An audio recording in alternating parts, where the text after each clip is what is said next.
नमस्कार। अक्सर बच्चे जब हाई स्कूल या इंटर में एडमिशन लेते हैं तो उनके परिवार वालों के या उनके मन में रहता है कि हमें डॉक्टर बनना है। तो ऐसे बच्चे या ऐसे परिवार वाले जो कि ये सोचते हैं कि हमें डॉक्टर बनना है या हमारे बच्चे को डॉक्टर बनना है, ये वीडियो उनके लिए है।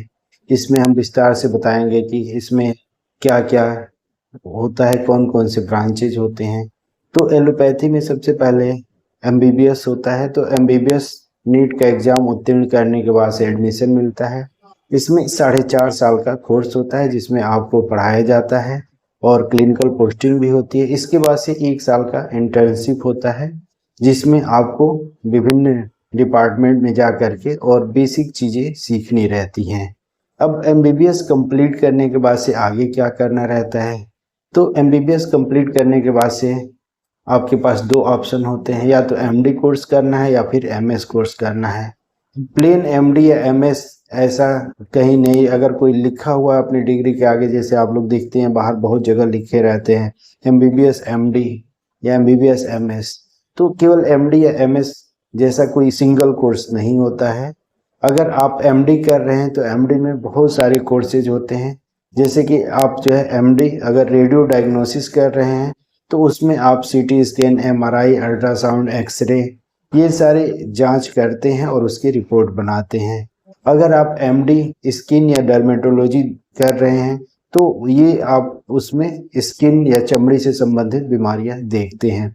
अगर आप एमडी मेडिसिन कर रहे हैं तो इसमें आप कार्डियक, दिल के फेफड़े के मरीज, किडनी के मरीज, न्यूरो के मरीज, इसके अलावा और भी अन्य जो जनरल बीमारियां हैं या एंडोक्राइनल डिजीज हैं तो उनके इलाज करते हैं। इसके अलावा अगर आप एमडी साइकेट्री कर रहे हैं तो इसमें आप मानसिक रोगों का इलाज करते हैं। एमडी पैथोलॉजी में ब्लड टेस्ट जितने भी होते हैं, ब्लड, यूरिन, ये सारी टेस्टेज एमडी पैथोलॉजी वाले करते हैं। ये तो क्लिनिकल ब्रांचेज हैं। इसके अलावा आप अगर एमडी एनेस्थीसिया कर रहे हैं तो उसमें इमरजेंसी मेडिसिन और बेहोशी वाले जो प्रोसीजर होते हैं वो सिखाया जाता है। एमडी पल्मोनोलॉजी या फिर टीबी चेस्ट में आप टीबी की बीमारी या फेफड़े संबंधित बीमारियों का इलाज करते हैं।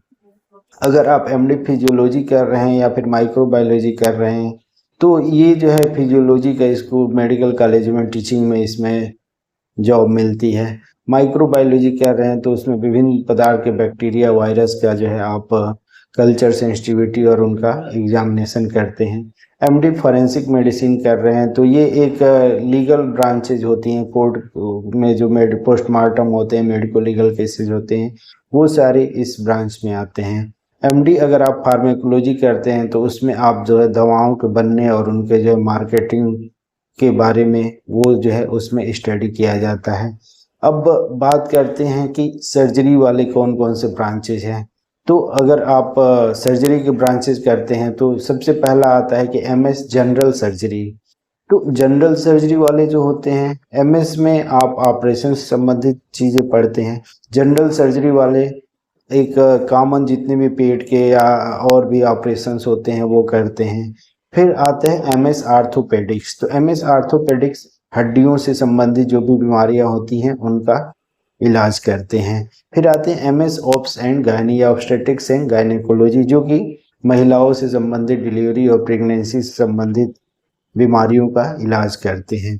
इसके बाद आता है एमएस ईएनटी। ईएनटी जैसे नाक, कान, गले की जो बीमारियां होती हैं वो एमएस ईएनटी इलाज करते हैं। फिर एमएस ऑप्थेल्मोलॉजी। तो ऑप्थेल्मोलॉजिस्ट जो होते हैं वो आँख से संबंधित बीमारियों का इलाज और ऑपरेशन करते हैं। फिर एमएस एनाटॉमी एक नॉन क्लिनिकल ब्रांच होती है जिसमें शरीर की संरचना के बारे में हम अध्ययन करते हैं। तो ये सारी सर्जिकल ब्रांचेज हैं। तो आप अगर कहीं देख रहे हैं कि प्लेन एमडी या प्लेन एमएस जैसा कुछ नहीं, या तो एमडी मेडिसिन होगा, एमडी रेडियो डायग्नोसिस होगा, तो ये पूरा लिखा रहता है। या फिर अगर एमएस लिखा है तो एमएस सर्जरी होगी, एमएस आर्थोपेडिक्स होंगे, एमएस ईएनटी होंगे, एमएस ऑप्थेल्मोलॉजिस्ट होंगे, ये सारे कोर्सेज होते हैं। अब बात आती है तो स्पेशलिस्ट होते हैं। अब बात आती है सुपर स्पेशलिटीज़ की। तो सुपर स्पेशलिटीज़ का जो एमडी एमएस का 3 साल का कोर्स है उसके बाद से सुपर स्पेशलिटीज़ में एडमिशन होते हैं। सुपर स्पेशलिटीज़ में अगर आप जैसे कि मेडिसिन ब्रांच से एमडी किए हैं तो आप कार्डियोलॉजिस्ट बन सकते हैं जो दिल की बीमारियों को देखते हैं, न्यूरोलॉजिस्ट बन सकते हैं जो मानसिक न्यूरो संबंधित बीमारियां देखते हैं, और अब इसके अलावा आप जो है नेफ्रोलॉजिस्ट बन सकते हैं जो कि किडनी से संबंधित बीमारियां देखते हैं। एंडोक्राइनोलॉजिस्ट बन सकते हैं जो विभिन्न प्रकार के एंडोक्राइन बीमारियां, जैसे जो सबसे कॉमन डायबिटीज है और थायराइड है, तो इन सब बीमारियों का इलाज करते हैं। रूमेटोलॉजिस्ट होते हैं जो कि विभिन्न तरह के जो ज्वाइंट पेन होते हैं, रूमेटिक डिजीज होती है, उनका इलाज करते हैं। और अगर आप पीडियाट्रिशियन एमडी पीडिया कर रखे हैं तो एमडी नियोनेटोलॉजिस्ट होते हैं। इसके अलावा अगर आप सर्जिकल ब्रांचेज आप कर रखे हैं में जनरल सर्जरी, तो उसमें आप फिर एमसीएच कोर्स होता है सुपर स्पेशलिटी का, तो उसमें होते हैं गैस्ट्रो सर्जन बनते हैं या पीडियाट्रिक सर्जन बनते हैं या फिर आपके जो कार्डियोथोरेसिक सर्जन बनते हैं। तो ये सुपर स्पेशलिटीज होती हैं जो कि एमडी या एमएस करने के बाद होते हैं। तो ये सारी बेसिक नॉलेज हैं। आप किस फील्ड में जाना चाहते हैं, क्या बनना चाहते हैं, ये आप पे डिपेंड करता है। और काफ़ी लंबा एक प्रोसीजर होता है, 5.5 साल एमबीबीएस करने में लग जाते हैं, फिर 3 साल जो है एमडी या एमएस करने में लगते हैं, फिर 3 साल सुपर स्पेशलिटीज अगर आप करते हैं तो उसमें लगते हैं। आशा है आपको हमारी ये जानकारी अच्छी लगी होगी। अगर अच्छी लगे तो लाइक करिए, सब्सक्राइब करिए, शेयर करिए।